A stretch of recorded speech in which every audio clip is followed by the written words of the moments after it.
Pinakamahalagang hakbang at kung paano ba natin kukunin o madaling makuha ang tamang impormasyon na walang halong panlilinlang ng invisible na kulungan. Ako nga pala si Robert.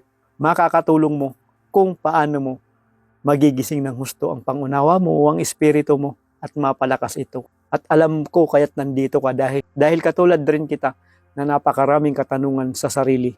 Kakaibang mag-isip, kakaiba ang pangunawa dahil hindi tayo katulad sa karamihan o nagsusunod-sunuran sa ginagawa ng karamihan. At sa video na ito ay malalaman mo kung ano ba itong pinakaunang hakbang talaga na dapat natin gawin at kung paano ba natin kukunin ng napakadali ang pagkuha ng impormasyon o masisigurado natin na tama galing talaga sa tunay na pinagmulan o dawan ang makukuha natin mga tamang impormasyon. Dahil kalat na sa kahit anong mga nagsasalita o mga kasulatan yung pandilin lang. So paano ba natin ito makukuha ng napakadali lang?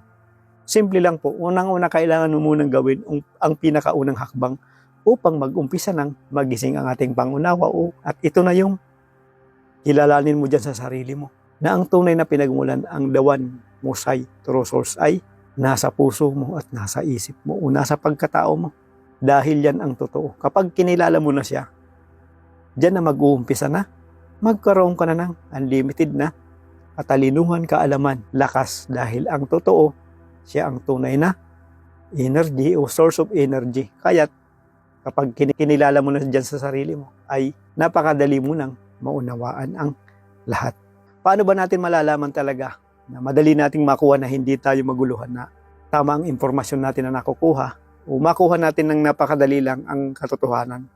Sa bawat pagkuha mo ng impormasyon, hindi lang sa mga sinasabi ko, kundi mismo sa anumang mga napapanood mo, nababasa mo.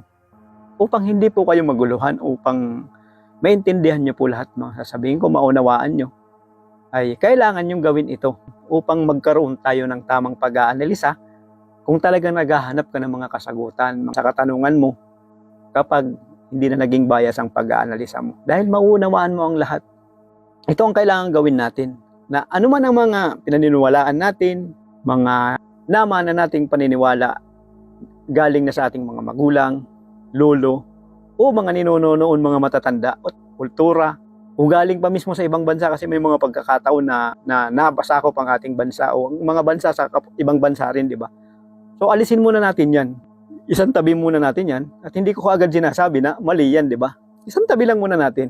Alisin muna natin yan. Ano man yan, itabi muna natin upang hindi magkaroon na bias na pag-aanalisa ang inyong pangunawa o ang sarili nyo. Dahil kapag hindi mo inalis yan, katulad yan sa mga nakakausap ko na iba o kaya minsan naririnig ko na dito na ako pinanganak, dito na ako mamamatay sa pagsamba na to o paniniwala na to. Kasi pag ganyan po ang isip nyo, ibig sabihin yan po nakapadlak na talaga. Kung ano yung pinaniniwalaan yun na yun, hindi na kayo naghahanap ng kasagutan o ano pa man talaga. Kaya payo ko to, kung gusto naghahanap ka talaga, makuha mo ito. Alisin nyo muna yan, isang tabi mo muna at doon ka magkakaroon ng hindi bias na pag-aanalisa. Ngayon, paano ba natin makukuha talaga na maklear pa ng husto na hindi maging bias ang ating pag-aanalisa? Napakadali lang po. Ano man ang narinig natin o nakikita natin o sa mga sasabihin ko, o kaya sa desisyon mo sa sarili mo, ano man ang desisyon mo na gagawin mo, kahit ano man yan, lagi mong anuhin sa sarili mo, tanungin sa sarili mo, lagi mong isipan sa sarili mo, magdudulot kaya ito sa akin ng maganda o kakabuti ko kaya ito ng palibot ko o ng maraming tao dito sa mundo. Kapag pwede magdudulot ito ng maganda at kaayusan, ibig sabihin, galing niya sa kanya, sa tunay, sa musay. Ngayon, kung sa isip mo na pwede kaya itong magdulot ng hindi maganda sa sarili ko, sa ibang tao, o sa palibot ko, o dito sa mundo. At ibig sabihin naman, kapag ganyan, ay hindi yan galing sa musay. Paano naman kung ikakabuti mo at ikakasama ko, unang palibot mo, o vice versa, ikakabuti kay kakasama mo, ay lalong hindi yan galing sa musay. Dahil ang tunay na musay, o true source, ay pure love yan at tunay na liwanag. Dahil mayroon din talaga mga peking liwanag, di ba? Yan yung mga mandilin lang. Dahil ang tunay na musay ay pure love yan at pure light. Kaya hindi siya pwedeng magkaroon sabi na ikakabuti mo at ikakasama ng ibang tao. At alam ko na lumalabas sa isip mo na katanungan ka agad. Ibig sabihin pala kapag nakailang ka na sa tunay na musay ay wala ka ng kasamaan.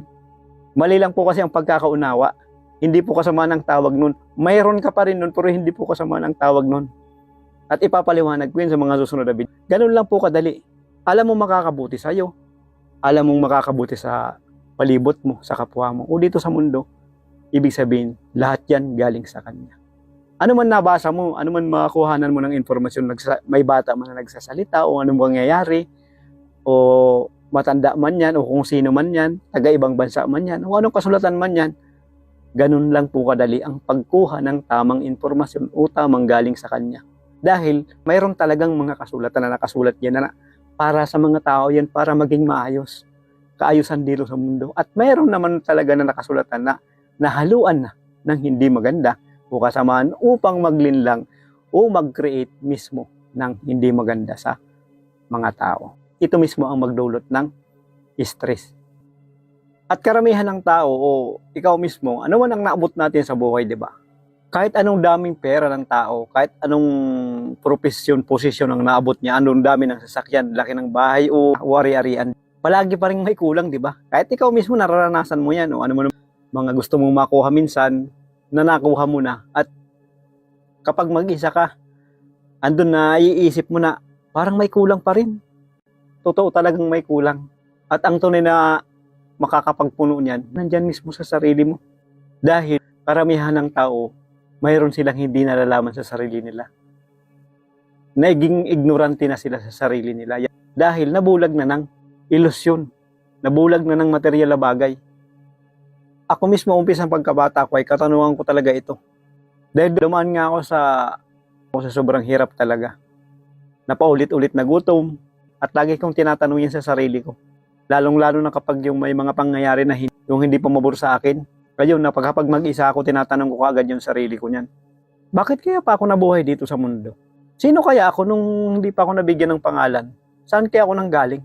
O baka katanungan mo rin ito, di ba? Hindi mo ba ito natanong sa sarili mo noon? O hanggang ngayon? Lagi kong katanungan yan noong hindi ko pa nalalaman. Pero napakaganda pala na nagtatanong tayo ng ganyan dahil yan pala ang pag-uumpisahan ng talagang hanapin mo yung sarili mo kung sino ka. At tinatanong ko rin ito na, saan kaya ako papunta? Ano kaya ang purpose ko dito sa mundo? Bakit nabuhay ako? At ayun na yung, bakit kaya nabuhay pa ako? Dahil lalong-lalo na yung naranasan pa ko yung sobrang hirap. Bakit kaya nabuhay pa ako dito sa mundo? Lagi ko tinatanong yan. Yung parang nagsisisi, di ba? Dahil sa naranasan na hindi maganda. Ngunit, kapag nakita ko na ang aking mga magulang at mga kapatid ko, nawawala ito. Okay lang. Kahit anuman ang naranasan namin, nawawala yung mga sinasabi ko na yun dahil nangingibabaw na yung pagmamahal. Maiisip ko kada ayaw ko o masaya ako kasama ko sila. Ganito lang kami pero masaya ako, nakikita ko sila, kasama ko sila, yung mga magulang ko. Kaya dito natin makikita, di ba? Kung gaano napakapangyarihan ang pagmamahal. Tunay na liwanag.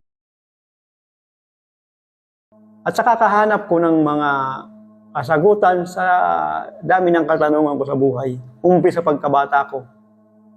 At hanggang sa pagtanda ko ng mga naranasan ko. Sa sobrang hirap ng mga naranasan ko. At dahil na rin sa mga itinuro niya na aral sa buhay, sa mga naranasan ko, dito ko na naunawaan at nalaman. At yun pala ay pag-process sa akin ng tunay na musay upang maintindihan ko ng gusto at malaman ko ang lahat. Yun pala ang paraan niya kung paano ako turuan, kung paano niya ipaalam ang totoong nangyayari, o ano ang dahilan ng mga nararanasan ng mga tao na hirap, mga nararanasan ng mga tao na hindi maganda. Purpose niya pala yun sa akin, magtiwala ka lang talaga sa Kanya. Paraan niya pala yun sa akin nang maunawaan ko ng husto ang nangyayari, kung ano ang dahilan at kung ano ang solusyon upang maging aware na ako ng husto. Ngayon na alam ko na, ay gusto ko itong bahagi sa inyo kasi gusto ko talagang makatulong sa maraming tao o sa karamihan. Dahil alam kong ito rin ang purpose niya. Kaya isa ako sa unang nakaalam nito. Kaya dito natin makikita na kung gaano kalakas ang pagtitiwala natin sa Kanya. Umalain ka lang sa Kanya, magtiwala ka lang sa Kanya. Maalala mo at makukuha mo. Ang mga hindi mo inaasahan ay makakarating sa'yo. Yan ang totoo. Kaya ano man ang nararanasan mo ngayon, nakadepende yan sa pang-unawa mo. may purpose siya dyan sa'yo. Mayroon siya dyan na paraan kaya nandiyan ka. Meron lang kasi tayong hindi naunawaan sa sarili natin. At iyon na yun yung ignorante ka sa sarili mo. Ignorante tayo sa sarili natin. Ako noon, ganyan ako.